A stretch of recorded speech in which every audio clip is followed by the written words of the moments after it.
today? Hey, I'm great, Caralyn. How's things in your Good. world? Go, things are going peachy keen. Peachy keen. Peachy Keen. Oh my got my gosh, I readers haven't on. heard that since high school. Oh Peachy my, Keen. really? Is that from the 70s? No, it's high school been 80s for you. Sorry. No, No, wait, 70s. was it? I was born in 62. Oh, right, right. So you went to high So, school in the 70s. Wow. yeah. Wow. My goodness. Well, I'm just going to jump in today. Okay.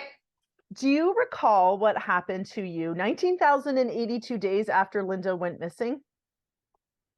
I think I referenced that number in my book. Yeah, and I'm not going to see how well does Liz know her book? Haha. Navigating Shitstorms. 19,082 days. Yeah, that was the night that I dreamt up Victimtown. You actually did dream it up. Okay, I want to I jump did in. dream it Okay, up. that's perfect. Because on page 35, I wondered if you could read a snippet for us. Sure. Because the dreamed it up is perfect. Because I'd love for you to read the snippet. If you could end at how could I have been so blind? If anyone's watching, no, as people are watching, I'm just going to assume people will eventually be watching. This might be 4 years down the road, but yeah. Page Anyway, I don't even 35. know what I was going to say. So let's jump in at yeah. Okay. At 4 o'clock in the morning, I woke up with my adrenaline pumping. I was furious and ready for a fight. Weird. Why am I so mad? Tidbits of my dream began to come through, and I was met with the most startling revelation. And it wasn't a good one. Are you kidding me? No effing way. This can't be true. Not me. Not now. The world can go suck it. I pulled the covers over my head, but it was impossible to fall back asleep. The voices in my head were in a harsh battle that I couldn't control, let alone stop. I tossed and turned, and at 5 o'clock, I finally surrendered. I got up and puked. I was a victim. The concept hit me hard, and that was only the first part. It wasn't just that I was a victim, it was that I'd been living with a victim mentality my entire life. How could I have been so blind? Ah, hot damn.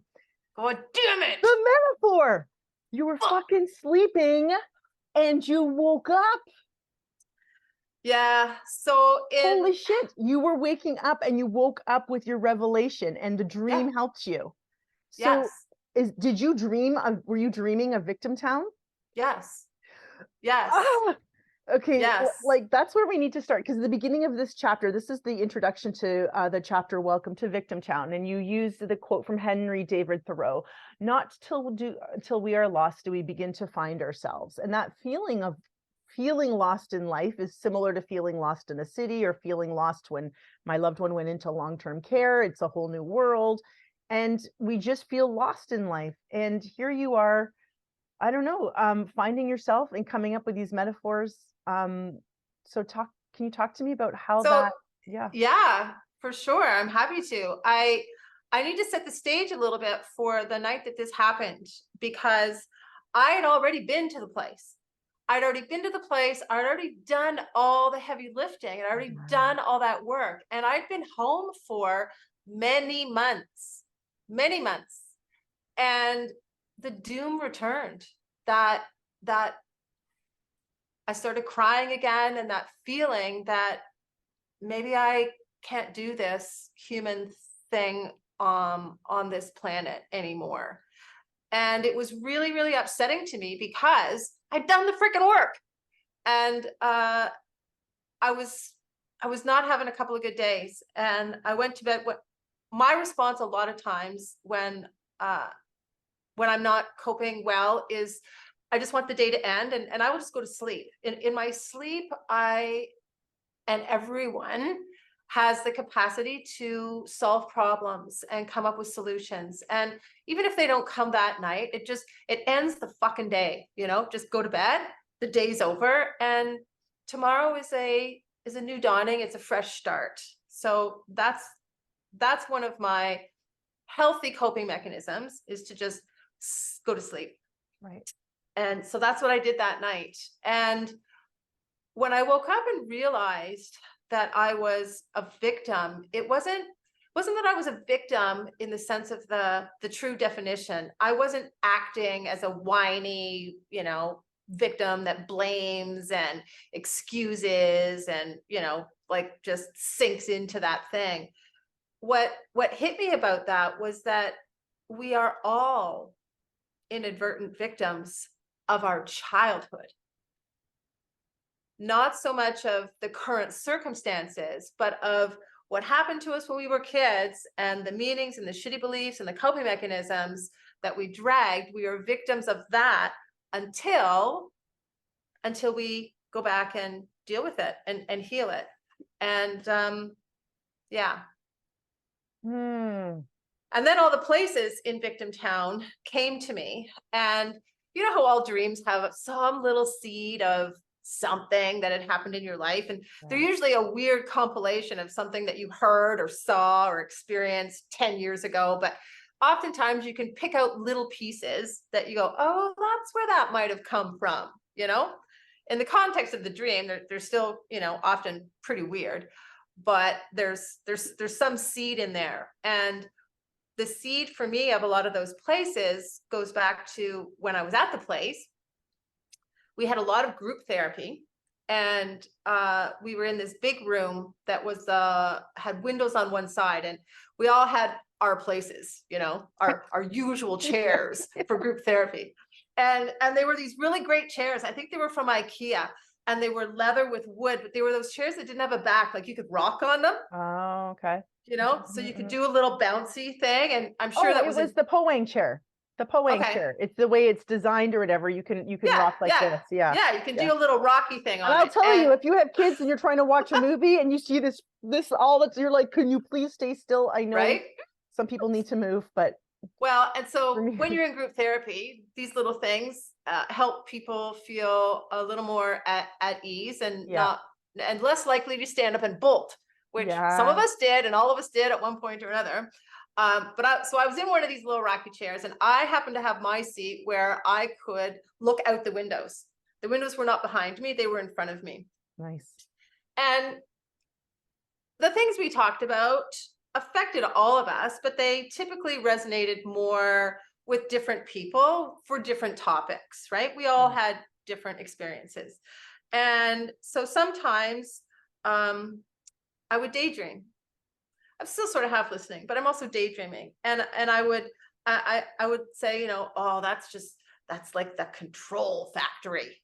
And guilt and shame, like a cafe. Like I hadn't actually named the places, but I was thinking about the topics we were discussing as places.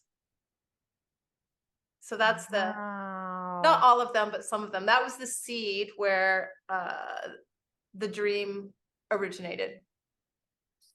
That's crazy. I love that. And then, okay, so after you woke up and you realized, like, crap, I'm out of the place, I've been doing my work, and I'm still feeling like a victim, then what?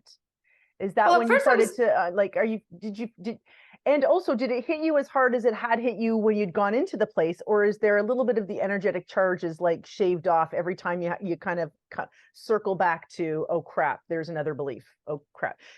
Yeah, that's a great way to phrase it, and that's exactly what it was. There was a little bit of that energetic charge that was shaved off. It was never the same severity each subsequent time. And so I've lost my track. What was your question again? I don't fucking know.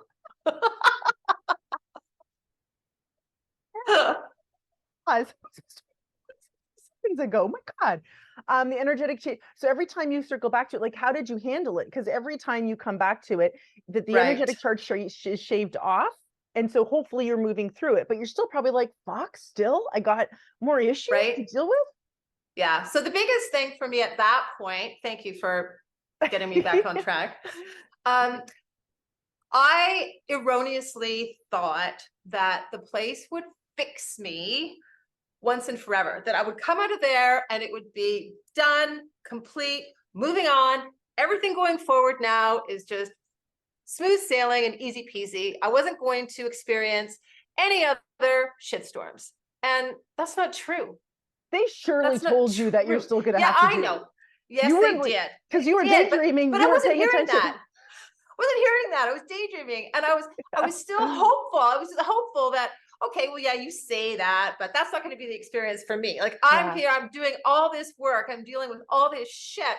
It's going to be smooth sailing from here on in. And I think that what having the doom return many, many months after I got out of the place did for me was kind of slap me in the face and say, no, no, no, no, no. You will always have to grow, and our lessons never stop. So what they did do at the place was give me the tools and the strategies to deal with the shit happening that was inevitably going to still float my way forever. And when I reflected on that, and I did a lot of journaling that morning when I woke up, and when I came up with the framework and the naming of the places, I felt empowered to be proactive and do what I needed to do to help myself. Because ultimately, you have to help ourselves. You have to help yourself ultimately. Yes. So you hadn't started writing the book at that point. That sort of like the beginning of what you were starting to piece together of like, oh wait, maybe I've got something here between sort of this metaphor, and then you've got the underlying subplot of Lynda's disappearance and subsequent murder. Exactly. I had been contemplating sharing my story, and I didn't have a framework for what that would look like. And I wanted it to be, I love reading memoirs, and I think memoirs are very powerful and inspirational and can teach us a lot. For myself, I wanted something a little more self-helpish, a little more hands-on-y for my reader. Hands-on? If that makes sense. Hands-on-y. Hands-on-y. Yeah. I like that. I just made that up. I know. I love that word. It's wonderful. So that, yes, that was the beginning of the framework for the book. Okay, so interesting. So you talked about the yearnings in that chapter. Yeah, can you describe what the yearnings are? It's my belief that everything that we yearn for when we're feeling unhappy, unsettled, purposeless, or depressed, or full of anxiety, that whatever it is we're struggling with boil down or can be placed in one of four things that we yearn for. And those four things are peace, love, freedom, and joy. Were you missing one of them, or like? Oh, at certain times of my life, I've been missing all of them. Wow. Right? And they all have so many subsets and encompass so many other feelings or shortfalls, or, that's a very, very unique conversation for every single human. But I think if we talked about whatever it was you were struggling with or concerned about, or however you want to phrase it, that it could be easily placed into one of those four headings. Right. Wow. Yeah. Okay. And then, you talk about holding on to a story, how we hold on to stories. And that's all I made the note for. I don't even know what I wanted to say about that. What kind of interviewer am I? I'm like, we're going to make a comment about holding on to story. Go. Talk about it. Okay. Well, stories, we do. We made up these stories about what things meant when we were kids. And then we don't question it. Then it becomes a belief. And then we continually look for situations and proof that we're right. And our brains are biased to do that. But here's the thing about our stories. We can rewrite our stories anytime we fucking feel like it. And if the way that we think about a story, about an event, and the way we tell a story about that event to ourselves or to other people, when that makes us feel ashamed or small or afraid, we have an opportunity, we have a responsibility to rewrite and reframe that story, because we get to choose. We get to choose what everything means, right? Yeah. So why not choose a meaning and a version of the story that makes us feel good? And if we can't do it so that it makes us feel good, at least to rewrite it so that it makes us feel better. And depending on how tragic or terrible or hard for us the story, the experience is, it may take several iterations of rewriting that story to get there. And that's part of the healing process. So I'll give you an example. The story of me checking myself into a place. I could say my mental health was so shitty. I was so weak and pathetic that I had to go for inpatient treatment, and I will forever battle depression, and I will struggle for the rest of my life. Or I could say, my mental health took a significant turn for the worse, and I got proactive and sought out the treatment that I needed. And I'm learning to employ new strategies to keep myself healthy every time shit happens. They have very different meanings, and they have very different feelings and vibrations attached to them. The first story, when I tell it and feel it and think about it in that way, keeps me in Victimtown. Yeah. On a shitty life circle. Not happy, not thriving, right? Yeah. The second way I tell the story empowers me and keeps me in Freedomville. But it's the same circumstance.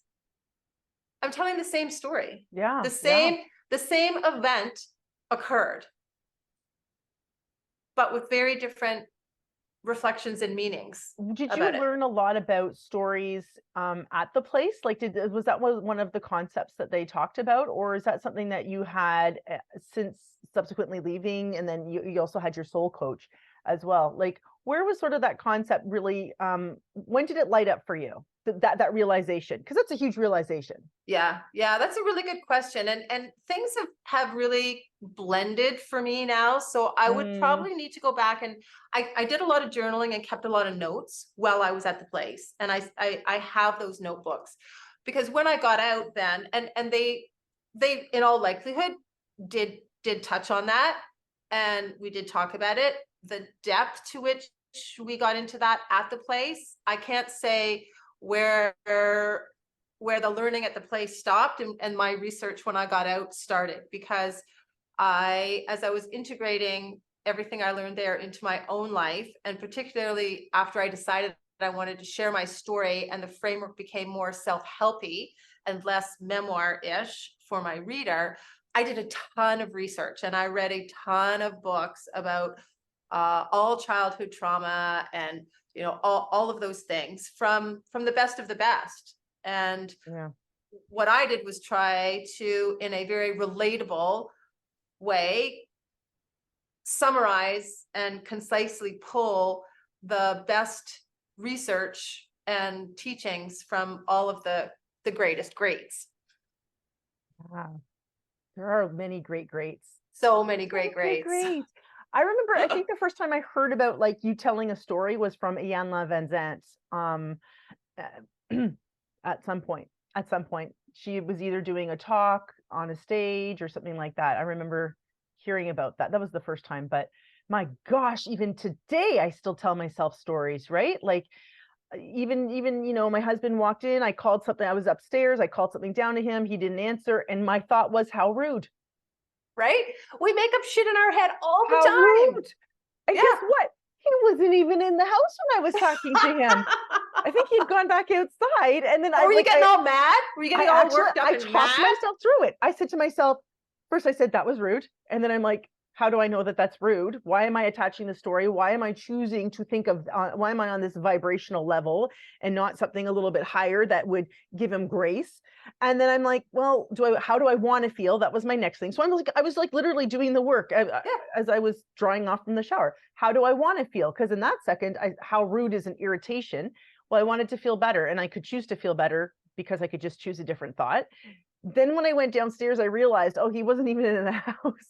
Good thing I didn't try to yell at him or come downstairs, because then by the time I realized it and he'd come back in, I realized, oh crap, he had been out of the house. Had I lit into him when he came back in and I came downstairs, he'd been like, what are you talking about? Right? Like, exactly. That was just a story that I created, that was rude, but that was just my perception of what I thought was happening. Yeah, it's an assumption. And we all make them because our brain can't not have a gap. We can't not know what something means. So if he doesn't answer, you're thinking, well, what does that mean? Well, it means he doesn't want to give me the time of day. He's too busy and I'm not important enough. He's just, it's rude. Or you could even think he's mad at me. It can spiral, and depending on the tendency of our thought processes and the voices that we're used to listening to in our head, it can really get out of control quickly. Yeah. And we're just making that shit up. Totally. But we're making it up based on our beliefs and our past experiences. Yeah. Right? Yeah. So awareness is the first important step. And you had that awareness to say, well, hang on a second. Maybe not. Maybe I could be wrong. Could I be wrong? Maybe. Right? Maybe it's something else altogether. And that is a true statement and a preferred approach for anything that we don't know for sure. And we never know for sure if we don't go investigate physically or verbally by asking the questions and, really digging down. We're so quick to assume the motivations and of someone else, of what they're thinking. And, we don't fucking know. Yeah. You just don't know. You don't know. You don't know what somebody's going through, and you can't make assumptions. And usually it's a reflection of what's going on in us anyway. Yep. Oftentimes as adults. So, yeah. And so can you tell us a little bit about, as we just wrap up here, what is the heart voice? The heart voice is what I call the other voice in our head. So we all have an internal conversation. We all have that inner dialogue where there's two voices talking. And if there's two voices talking, they can't both be us. I mean, we're not all schizophrenic. It's normal.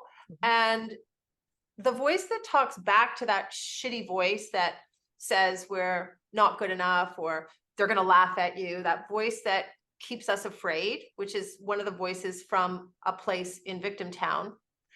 The one that answers with the reassuring words that everything's going to be okay. You got this. That comforting voice, I call that our heart voice.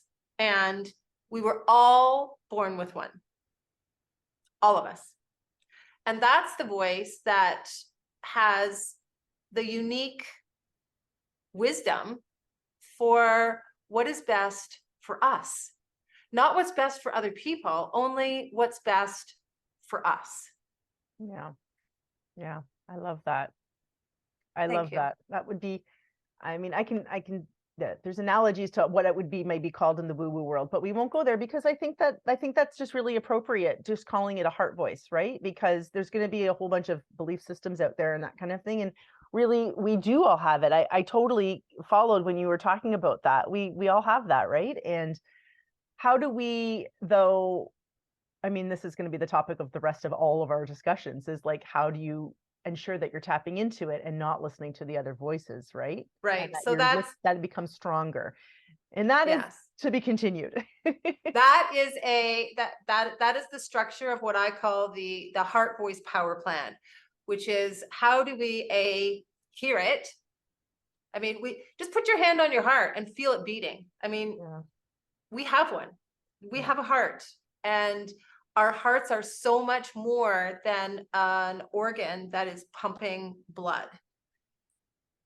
So the Heart Voice Power Plan is where I talk about how to know that you have one, how to listen to it and hear it for the first time, how to grow it, how to make that voice louder and to speak more often, and then how to trust in what it says, and how to have the courage to act on that knowing what is for us and who we really are. I love that. I love that. And it's a practice too.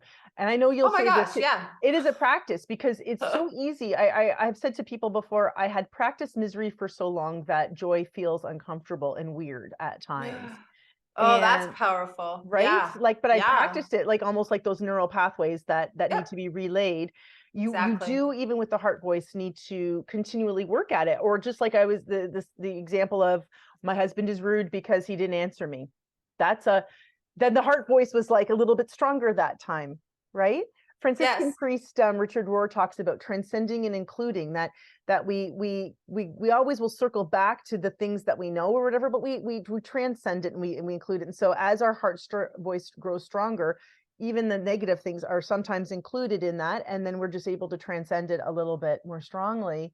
And it is a practice. Absolutely. Absolutely. Yes. Yeah. I love that. Okay, let's do a few questions before we go. Are you a planner or do you feel, or sorry, are you a planner or do you prefer spontaneity? For the things that I want to accomplish, I'm a planner. I need a plan and then I can implement, but I like the plan. Now, having said that, if on my free time and in my social leisure, I can be totally spontaneous, and I love doing that, and that's super fun. But when it comes to my work, my career, absolutely plan. Love it. What is the most memorable concert or live performance you've attended? I've seen some good ones, but I saw Stevie Nicks, Fleetwood Mac. Yes, that we did say. Yeah, you talked about that. Play in Toronto, and it's my favorite band, and it was fantastic, and she was older at the time and still rocking it. That's amazing. Rocking it. Energy, voice, it was phenomenal. Mine was Neil Diamond. Neil Diamond. Great performer, great entertainer. Yeah, and for so long, and I love the jazz singer. If you could be any fictional character for the day, who would you choose? Fictional character for the day. You ask me the funniest questions. It's like the weirdest questions, right? Because it can, I mean, you need time to think about it, and then you could come up with probably 100 fictional characters. Yeah, it'd be better if you asked me, give me 3 choices and I'd tell you which one of the 3 I would choose. But the completely open-ended. You're welcome. Rapid fire question. Rapid fire question. I don't know. Well, like you love Gone with the Wind or Titanic. Have you ever considered like what it would be like to be one of those characters? No. Off the top of my head, I decided it would be Anne from Anne of Green Gables because she was so wistful. And then I thought, well, what if you were Matthew or Marilla? Because they experienced Anne like as first-time parents to some extent, and all her precociousness. I'm drawing a total blank. That's okay. Okay, well, let's move on. It's going to get easier, I'm sure, with this last question. If you were stranded on a desert island, what 3 things would you want to have with you?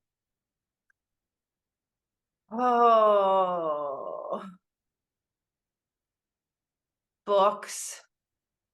3.